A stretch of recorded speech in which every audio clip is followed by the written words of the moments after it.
Hey guys, Steve here. Today we're checking out Tier 6 American U.S. Battleship North Carolina. Bill Sims in the pilot seat for this one. We got Cunningham. We got Scharnhorst, so that's double accuracy, uh, as it's known in the business.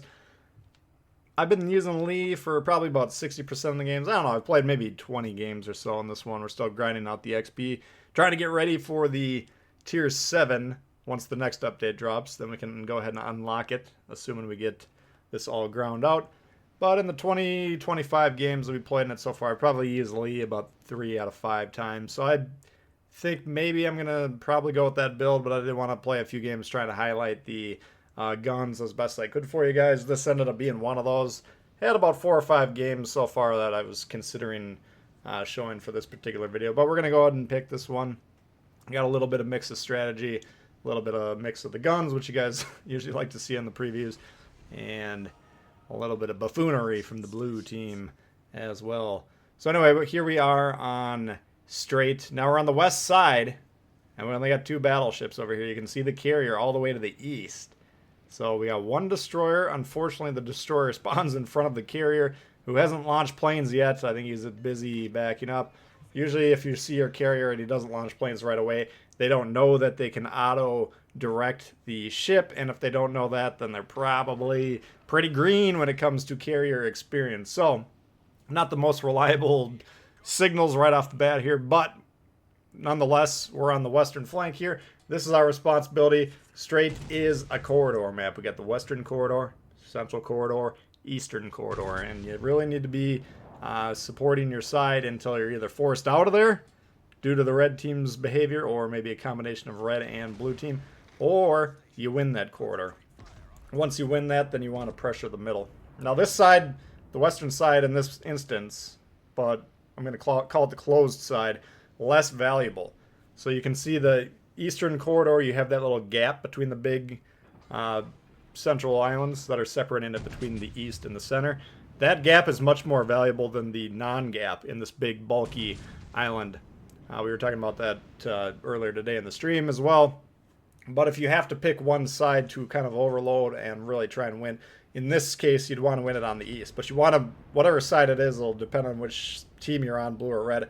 But you want to control the center and the side with the gap in between those islands. If you can control that 2/3 of the map, then you control the most powerful positions. So we're kind of on the weak side here. We don't have spotting. We only have 2 battleships that are stacked on top of each other.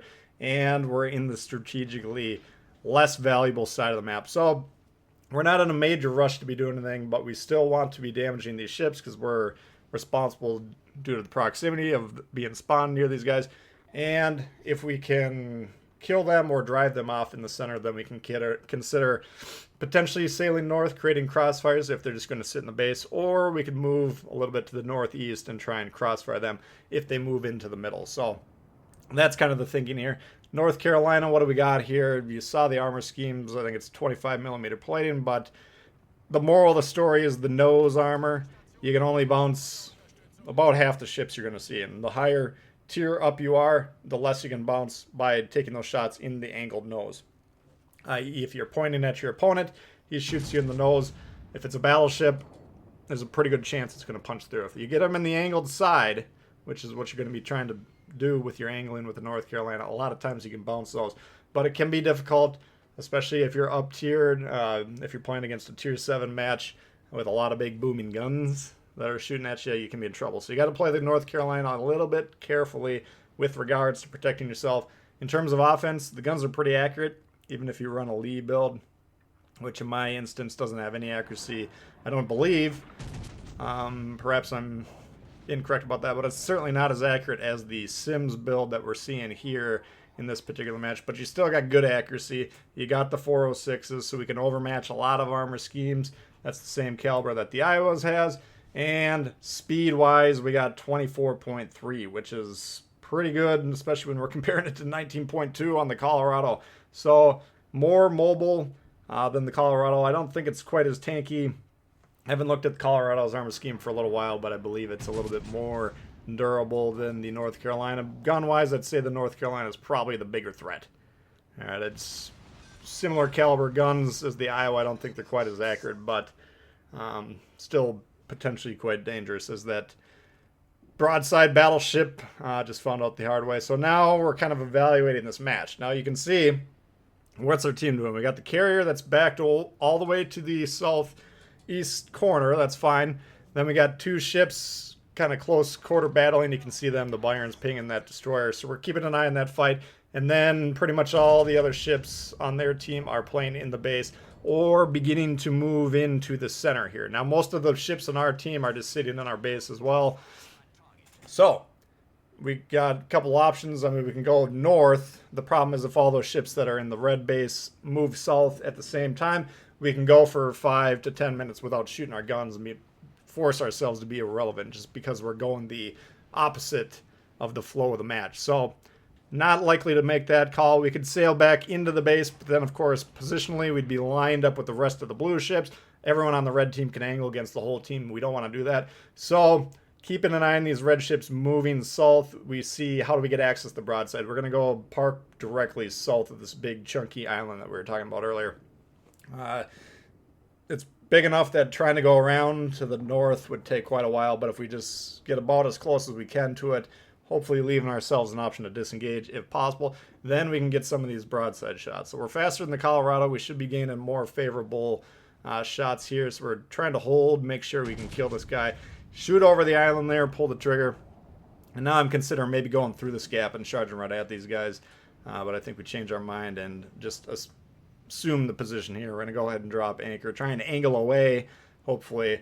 These guys aren't going to be primarily worried about me, but the more damage we start dealing from this position, the more all those red ships will start paying attention to us. So if we can at least begin properly angling, and we can achieve a better angling by once we get to a 0 knots speed, then we can back up and then turn the rear end of the ship towards these guys to once again get more tightly angled. So that's kind of the game plan here. We're just hoping these red ships continue to aggressively push in one by one. We'll just pepper them in the sides.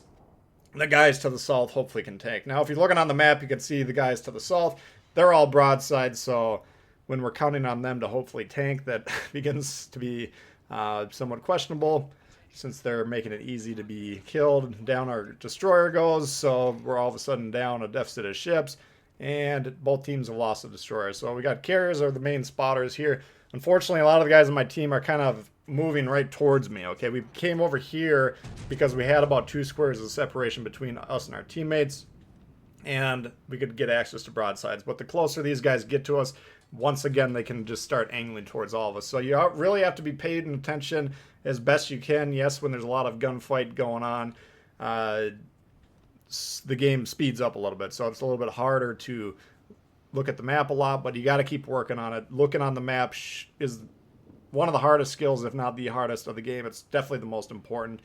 You got to be looking at the map as much as possible. So anyways, these guys moving forward here, kind of minimizing our effectiveness. They're also dying at a rapid rate. So we're going to just begin to sail back into the base here at this point in time.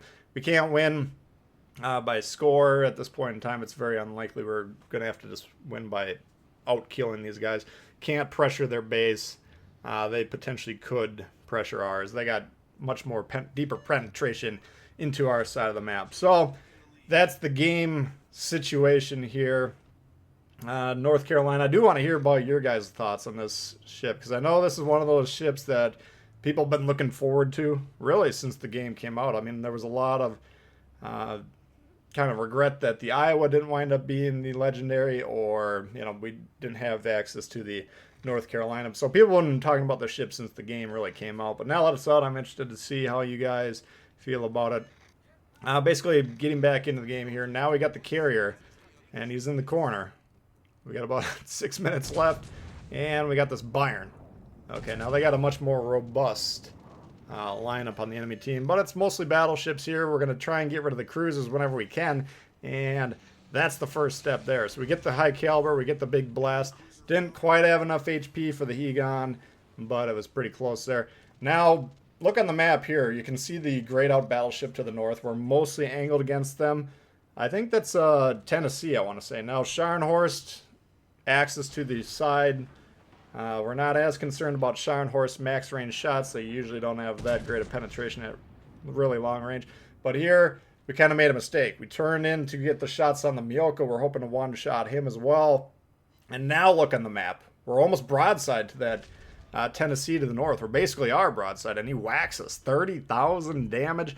How are we going to win a game where the only strategy that we have left to win is to out-trade the team when the opening trade is negative 30 in our favor? So that was a critical error, especially in basically, once again, the only strategy we have is to wear these guys down, be more effective, hit them harder every salvo that we send out than they're able to do there. So we had good angling there, and once again, when we're picking the biggest danger to our ship, that's who you need to be angling against. The ship to the north, more dangerous than the Scharnhorst, who's getting out of our range. I don't even think he can shoot us at this point in time. So we're angling against him. I think the Scharnhorst is going off to hunt the carrier. That's fine. We'll let him go all day long, because what we don't want, we got 2 battleships over here, and they got a swarm of ships coming at us. So we want to engage these guys as close to 1v1 or even 2v1 if we both happen to get on the same page and shoot the same ships as we can. So let's say we're both shooting the Miyoko here. We're both protected against that Fuso, I guess it is, because we both put that island in between us and him. So essentially this is a 2v1 right here, and this is just flow, the red team not attacking at the same rate. This is very... It's hard to coordinate when you're not communicating. This is why when teams that chase damage late in the game will sometimes lose the game, because they don't come on the scene at the same time. They get, okay, the first cruiser gets blown up, Miyoko gets blown up, then we take out the Fuso. All of a sudden the Scharnhorst, who's lost track of the carrier, or maybe thought he got further or close enough to him that he would have spotted him had he been down there, he's turning back, but too late. Had we, and again, largely comes down to how much damage we lost on that huge salvo with the Fuso. So that was unfortunate. We actually would have had a decent chance to win this, but Bayern went down early. You can see when we're angled, it's pretty steeply there. Yeah, we'll take a little bit of damage here and there, but nothing catastrophic. I'm going to go ahead and discharge this one rear gun load, waiting for the front turrets to spin around. We might as well get the HE going here. Once again, this is an attrition type of a situation, but we're missing about 30,000 HP that's necessary to win these fights. So if we would have been able to take the Fuso here and then the Scharnhorst, which I think is feasible, especially if that carrier can stay alive, we might have had a decent chance. But as this play develops, these guys are going to actually get on the base, and this is a good move. What you want to do, if you have the option to get on the base and shoot at me, or stay off the base and shoot at me, you want to get on the base, because you're getting extra points, your score is increasing that way anyway. So that's kind of a common critique we have of our teammates usually, where they're just not, they're doing whatever they're doing anyways, but while they're at it, they're staying off the base. And yes, we checked. What was that? Oh, German, of course. Hallelujah, these guys are getting nerfed apparently, but you know, that out of the remaining 13k we had left or whatever, we got 10k for some little plane that's flying around that we can't do anything about. So anyway, I think the biggest critical mistake was getting whacked by that Fuso. I don't know if we would have been able to win this game anyways, but we would have had a chance, you know. But at this point in time, obviously you can see the writings on the wall. All they have to do is fire one more shot at us. So we're going to see here, I think, what's the tier 7? Kansas, I want to say. We'll see how that ship turns out. But so far, I think the line's been pretty good, in my opinion. You got to get the ships upgraded because they're so slow when they're not upgraded. I would do a hull first, then you can pick between range or speed. But once you get the ships upgraded, I've been having a lot of fun with this new American battleship line. So I am interested in getting you guys feedback on the ships. If you're having any trouble, ask some questions. Either myself or someone else can hopefully chime in, give you some tips. But that'll do it for this one, guys. Hopefully you did enjoy it. If you did, please hit the thumbs up. New to the channel, consider subscribing. We got lots of World of Warships coming all the time. Questions, comments, leave them below. Love to hear from you, and we'll see y'all later. Peace.